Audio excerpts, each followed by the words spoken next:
If you've ever come across a top movie list on the internet, no doubt you guys have seen that Orson Welles' Citizen Kane is near the top, if not the top of the list. And so this year for 2020, we have a movie that's based on the writer. Well, I mean, he's credited with being a co-writer, but he really did do most of the writing, if not all of the writing. Herman Mankiewicz. That's right. And so they have a movie that's coming out on Netflix on December 4th called Mank.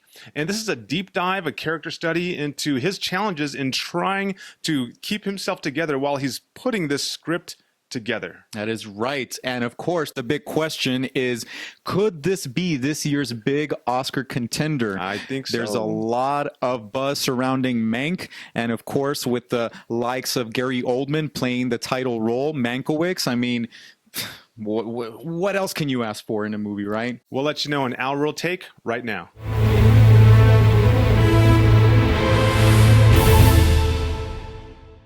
So thank goodness that 2020 has brought us Mank, directed by David Fincher, who is no stranger to directing biopics. He did direct The Social Network, and he did also make Zodiac, about the Zodiac killer. So here he is helming Mank, based on the life of Herman Mankiewicz, specifically during the time while he's writing Citizen Kane. And this movie stars Gary Oldman in the title role, also Amanda Seyfried as Marion Davies, Lily Collins as Rita Alexander, Tom Pelphrey as Joseph Mankiewicz, playing, of course, Herman's brother in the film, and a couple of other actors that I would like to mention that stood out in the film. So I also want to mention Arliss Howard, who plays Louis B. Mayer, and I want to mention Charles Dance, who plays William Randolph Hearst, who, of course, is a very important person considering not only Citizen Kane, but this film as well. He's that big journalist tycoon that Citizen Kane is based on, the character of Citizen Kane is based on, and of course the inspiration for Mank to write Citizen Kane. And to give you guys a little more backstory to this film, so you have Herman Mankiewicz, he considers himself a little washed up as a screenwriter. You know, he writes for MGM Studios. He's working with this, prodigy, this wonderkin, Orson Welles, who at the time was about 24. And so, Orson Welles is relying on him to write the screenplay, which he has a deadline of like 60 days to do. And at the same time, Herman Mankiewicz is dealing with the fact that he got into a car accident, so he's kind of bedridden for the most part. That's right. I guess we should start by just talking about our initial reaction to the movie, It's a great character study, obviously, and that's one of the great things about Mank, is that it really delves into that character, not only telling you the story as he is going through the process of writing the script, but flashing back to some earlier times in his life to explain what drove him to write the script, And the movie delves a lot into the politics of the time, not only how controlling and manipulative Hollywood can be and those big movie studios can be, and just the politics at large, right? Right. It really does mirror the movie. If any of you have seen the movie, it centers on power and how it can influence you and how it can change you as a person. And so this is a nice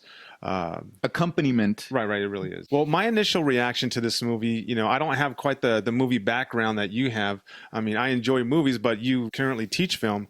And so you have a lot more contextual knowledge going into this movie, which I didn't have. I mean, I've seen Citizen Kane. I know a little bit about William Randolph Hearst because at one point I was a journalist, so that was my background.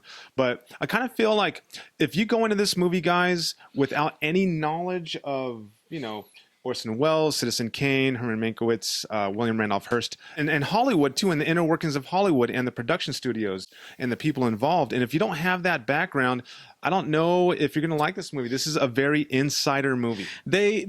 I think that they may still appreciate the movie, but they'll have a much richer experience if they watch Citizen Kane, if they maybe watch a couple of interviews with Orson Welles or Herman Mankiewicz before going into the movie, for sure. Personally, man, I loved this movie. Okay. I really loved it. I loved everything about it, from the screenplay, which I think might win the Oscar. I mean, that screenplay is so It is brilliant. diverse, and it covers a lot of ground about this character. It's not just the challenge that he faces with the movie studios, right? But it's also the challenge that he faces with his marriage, with his alcoholism, right? Right, with the person who's transcribing his notes. It's just with With everyone. Lily Collins, With who everyone. is transcribing his notes while he's Right. writing the screenplay. And it really is a nice, really well-rounded character study. And I like how it really delves into his political views and the tension that surrounds the political climate of the time. Right. You know? This movie would be good on its own if it just delved into him and his struggles with alcohol or his inner demons. But you add this extra context, all these extra layers, and that's how you get a Best Picture contender, which I truly believe this will be. Yeah, and he's funny too. Yeah. They call him a court jester, right? They call him a court jester, and he's kind of a ladies' man, and he's very suave about knows his words. flirting Yeah, with some of the female Platonic characters. relationships. Yeah, Yeah, exactly, in the movie. So, and I mean, Gary Oldman. He could do so many different things, and a lot of his acting is very subtle.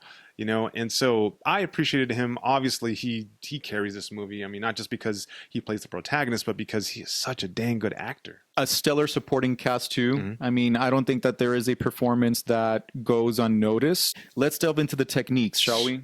Yeah. I mean, that's that. First of all, Citizen Kane was revolutionary because of its techniques, right? That's one of the biggest reasons this movie is again and again ranked as #1 on greatest movies of all time lists. Right. But man, this movie rivals those techniques, I think. It's a love letter to not only Citizen Kane, but also old Hollywood classics. And this movie really feels like you're watching a movie that could have been easily made in a way in that time period, Absolutely. And I noticed it from the very beginning because, some movies that flash back into black and white, it looks a little too clean, to really transport you back to that period. But this had some nice grain, some stuff that was kind of out of focus, kind of like these faux backgrounds A occasionally. lot of darkness that is common to the time period, with a lot of noir movies being released Right. during that time, and a lot of low lighting and like bright artificial lighting. And and I love the look of the movie because of that specific Right. technique. And, and it's very well placed. And there were moments where, for example, negative space really gives you a sense of how that person's feeling, how they're supposed to be represented in the movie because of what they've done, that type of thing. So I won't go too much into that. But yes, this is a cinematic beauty. Yes, it is. I will say that I thoroughly enjoyed this movie, from the characterization to the techniques, its connection, its emulation of Citizen Kane over here. I thought it was, like you said, a great character study on a half-broken man who was obsessed with his art and his ideals, no matter the cost, and that is the heart of this movie. They do an excellent job. I would give this 5 reels, but because I was just lost a couple times here and there, more than I felt comfortable with, I'm gonna give it 4.5. Okay. Ball's in your court now. Go ahead. Fair enough. No, I couldn't agree more with your reasons for appreciating and liking the movie. That was very well said. Kudos to David Fincher for once again creating a great movie, and a movie that really stands out because of its techniques, because of its cinematography, because of the acting. It really felt like an immersive experience to really delve into the time period. I cannot speak highly enough of this movie. I was staring at the screen awestruck the entire time. So for all of those reasons, you know what I'm going to give this movie. I'm going to give this movie 5 reels.